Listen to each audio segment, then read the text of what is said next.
27th amendment سن 2025 نومبر کا مہینہ اور آج پارلیمان کے پاکستان کے تمام سٹیک ہولڈرز کے اس ایوان میں جو سپریم ہے وہ آج پاکستان کے عوام کے ساتھ جو سوشل کانٹریکٹ ہے، جو ریاست کا عوام کے ساتھ سوشل کانٹریکٹ ہے، اس کے حوالے سے جو قانون سازی کی گئی ٹریجری بینچز کی طرف سے، اس سے پہلے میں یہ کہنا چاہوں گا کہ کل جو وانا میں ہوا، پرسوں سے لے کر کل اور آج اللہ نے اس میں عزت بھی دی اور کامیابی بھی عطا کی، اور پھر کل اسلام آباد میں جو واقعہ ہوا، یہ قوم بدقسمتی سے 1979، اس سے پہلے کولڈ وار تھا، اس سے پہلے سیٹو سینٹو، یہ قوم پہلے دن سے آزمائش اور اضطراب میں جیو اسٹریٹجک لوکیشن کی وجہ سے جن تکلیفات سے گزری، اور اب ہم اگر تھوڑا پیچھے دیکھیں تو وار آن ٹیرر، اور آج جس طریقے سے افواج Pakistan, civil armed forces, civilians اس دھرتی ماں کے لیے لازوال قربانیاں دے رہے ہیں، تو میں یہ حیران ہوں کہ جب آئین اور قانون کی بالادستی کی بات ہو اور اس کی جو مین پریریکویزٹ ہے وہ یکجہتی ہو، قوم یکسوئی کی طرح ایک سیسا پلائی ہوئی دیوار ہو، ان کی عزت نفس کو پامال اور مجروح نہ کیا جائے، اور ان کی عزت نفس کے بعد ان کو وہ ماحول امن کے ذریعے پرووائیڈ کیا جائے جس میں وہ قوم فلرش کرے، وہ قوم اپنے ملک کی مفادات کو پرائورٹی رکھ کے دنیا کی قوموں سے مقابلہ کریں۔ تو چیئرپرسن صاحب، آج اس جلد بازی میں جو یہ اپنی ذات کو پروٹیکٹ کر رہے ہیں اور میں مبتلا ہیں، تو فلسفہ میں حضرت علامہ اقبال رحمت اللہ علیہ نے فرمایا کہ جس نے میں کیا اس نے شرک کیا۔ یہ جو آج جلد بازی میں لگے ہوئے ہیں، یہ بھول گئے ہیں کہ بڑے بڑے حکمران آئیں، بڑی قومیں آئیں، قوم عاد، قوم سمود، قوم نمرود، قومیں آئیں، مٹ گئیں، اقتدار کو جوتے کی نوک پہ اللہ کے محبوب کے آل نے رکھا، ذات کی بات نہیں کی، انسانیت کا علم اٹھایا، اور انسانیت کے اس علم کی بنیاد ہمیشہ انصاف اور انسانیت کے ارد گرد گھومتی ہے، اور یہی علم ایک صاحب کردار، صاحب حیثیت، مرد کلندر، مرد مجاہد، قوم کا ایک ایسا بیٹا جو سوائے اللہ کے آگے کسی کے اور کے آگے سر نہیں جھکاتا، انہوں نے اپنے کردار اور عمل سے ان تمام قوتوں کو ایک میسج دیا ہے کہ تم ڈٹ کے قانون سازی کرو، میں ڈٹ کے تمہارا مقابلہ کروں گا، کیونکہ میرا ہونے کا یقین اس ذات سے ہے جو حکم الحاکمین ہے۔ حضرت ابراہیم علیہ السلام کو نمرود آگ میں ڈال رہا تھا، تو میں عالم نہیں ہوں، چیئرپرسن صاحب، جبرائیل علیہ السلام آئے اور فرمایا کہ آپ کا کوئی حکم ہو، تو ابراہیم علیہ السلام نے فرمایا کہ اس آگ پہ اختیار کس کا ہے؟ کہا گیا اس پہ اختیار اللہ کا ہے، تو انہوں نے فرمایا کہ میرے لیے میرا اللہ ہی کافی ہے، حسبنا اللہ و نعم الوکیل، نعم المولا و نعم النصیر۔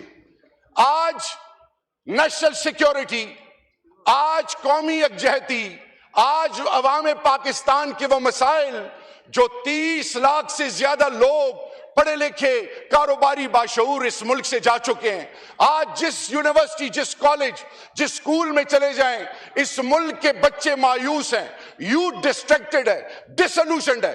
آج جو سیاسی پارٹیاں جو اپنی سیاست کے حوالے سے اقتدار کا کھیل کھیل رہی ہیں، آج وہ اپنی بنیاد کھو چکی ہیں۔ وہ چارٹر آف ڈیموکریسی، وہ سول سپریمیسی کی باتیں کرنے والے آج راگ الاپ رہے ہیں، ہم پر تنقید کر رہے ہیں، لیکن وہ یہ بھول گئے ہیں چیئرپرسن صاحب کہ ان کی سیاست تو ختم ہے، کب تک تک فارم 47 کے ذریعے ان کو ایوانوں کا حصہ بنایا جائے گا؟ کب تک؟ جب اللہ کی پکڑ آئے گی تو یہ بہت پچھتائیں گے۔ آج بھی ان کو یہ احساس ہو جانا چاہیے کہ فرد واحد زرداری صاحب کو انہوں نے استثناء تو دے دی ہے، انہوں نے جیل بھی کاٹی تھی، اگر یہ 2 سال اور وہ کھڑے رہتے تو ان کی توقیر میں اضافہ ہوتا، لیکن انہوں نے ایسی بے توقیری کی کہ اپنے ساتھ پیپلز پارٹی کی سیاست کی بنیاد کا جنازہ نکال دیا۔ اور وہ لوگ جو اپنے آپ کو سمجھتے تھے کہ ہم ایسے نعرے اور ایسے نیریٹو بنائیں گے جس سے کیا ہوگا، ووٹ کو عزت ملے گی، اور وہ بڑی بڑی باتیں کرنے والے، انہوں نے عزت سیاست کی اور جمہوریت کی اور اپنی بنیاد کی۔ اور جیسے ابھی سینیٹر عرفان صدیقی صاحب جو کہ ان کے کی سٹیک ہولڈر تھے، وہ جب اللہ کو پیارے ہوئے، کسی کو بھی زحمت نہ ہوئی کہ خاص کر کی لیڈرشپ میں کہ وہاں حاضری دیتے۔ کل آپ کو بھی خدا نہ خواستہ کوئی نہیں پوچھے گا، کو آپ کا کوئی نام بھی نہیں لے گا، جس طرح یحییٰ صاحب سے لے کر جنرل یحییٰ، پھر جنرل ضیاء الحق مرحوم، پھر پرویز مشرف صاحب، پھر اسی طرح اقتدار میں لوگ آتے رہے، لوگوں کو تکنی کا ناچ نچواتے رہے، اپنی مہ میں ڈوبے رہے، اور لوگ اس وقت جو نوازے گئے وہ سر جھکاتے رہے، اور وہ لوگ جن کو چیلنج کیا گیا انہوں نے آوازیں اٹھائیں، لیکن بدقسمتی سے یہ لوگ آج سارے ایک ہو چکے ہیں۔ اور خان صاحب نے کہا تھا کہ انشاءاللہ یہ سارے ٹولے ایک ہوں گے، لیکن پھر بھی یہ مجھے شکست اس لیے نہیں دے سکیں گے کیونکہ ان کی ذاتی مفادات، ملکی مفادات، عوام پاکستان کے مفادات سے بڑھ کر ہیں، کیونکہ اپنی ذات کا سوچتے ہیں۔ تو چیئرپرسن صاحب، یہ 27th amendment is a simple mockery with the people of Pakistan۔ عوام پاکستان کو آرٹیکل 1 سے آرٹیکل 50 مثال کے طور پہ، یہاں پہ اقبال آفریدی صاحب جو کہ قبائلی علاقے کو ریپرزینٹ کرتے ہیں، آرٹیکل 5 قبائل کے بنیادی حقوق کو آئین کی روح سے جب پرکھتے ہیں تو آپ نے ان کو آن بورڈ لینا ہے، ان کو کنسنسس میں شامل کرنا ہے۔ آپ کبھی چیف منسٹر کو انڈرمائن کرتے ہیں، کبھی 4.5 کروڑ کے چیف منسٹر، چیف ایگزیکٹو کو اڈیالہ کے باہر ذلیل کرتے ہیں، کبھی آپ کیسی حربے استعمال کرتے ہیں۔ سیکھیں ماضی سے سیکھیں۔ ماضی اس لیے ہے کہ اللہ اگر ماضی کی اہمیت نہ ہوتی تو اللہ پاک قرآن میں ہمیں قوم عاد، قوم سمود، قوم نمرود کی مثالیں اور ان سے سیکھنے کا موقع نہ دیتا۔ پھر جب یزید کا دربار تھا اور حضرت بی بی زینب کا جو خطبہ تھا، وہ کیا میسج دیتا تھا؟ وہ کس چیز کی آگاہی تھی؟ وہ اقتدار کے نشے میں دھت لوگوں کو یہ میسج تھا کہ wake up before it's too late، جاگ جاؤ۔ میں آپ سے یہ کہنا چاہوں گا کہ وقت کی ضرورت کیا ہے کہ جب انتظامیہ، مقننہ عدلیہ، جب ان کے فیصلے کوئی اور کرنا شروع کرے، جب 4th pillar of a state اس کی آنکھوں پہ اور منہ پہ پٹی باندھی جائے، اور پھر جب پارلیمان میں گھس بیٹھیے آئیں، اور پھر جب ملک کی مفادات پر سودے بازی ہو، تو ایسی قوموں پہ نہ اللہ کی رحمت آتی ہے، نہ ایسی قوموں کے فیصلے ان قوموں کے بنیاد کو جوڑنے کا ذریعہ بنتے ہیں۔ آئیں، ڈر کس چیز کا ہے؟ ڈر کس چیز کا ہے؟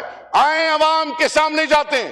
آج اسپیکر صاحب نے کہا کہ میں نے خان صاحب کو 2 دفعہ شکست دی ہے۔ میں آج اللہ کے فضل، بڑی بات سے توبہ، پاکستان کے کسی ضلع میں ایک 25-26 سالہ جوان جس کو کوئی نہیں جانتا، اس کے علاوہ یہ جتنے قداور سیاسی شخصیتیں آئے میدان سے جاتے ہیں، ان کا مقابلہ کر کے دیکھو۔ اگر آپ کی ضمانتیں ضبط نہ ہوئی تو پھر یاد رکھنا، یہ کہہ دینا کہ واقعی تحریک انصاف، حق اور سچ قلم نہیں اٹھائی ہوئی تھی۔ میں آج یہ کہنے پہ مجبور ہوں کہ آرٹیکل 26th amendment میں 2.5 ارب روپے ایک M&A کے خریدنے کے لیے تو تھے۔ نیشنل فائنانس کمیشن میں جب قائد اعظم محمد علی جناح صاحب نے تمام سٹیک ہولڈرز کو آن بورڈ لیا تو انہوں نے یہ کہا تھا کہ distribution of resources will not be on the basis of population. آج کیا وجہ ہے کہ بلوچستان کا جوان مایوس ہے؟ آج کیا وجہ ہے کہ خیبر پختونخوا قبائل کے، پنجاب کے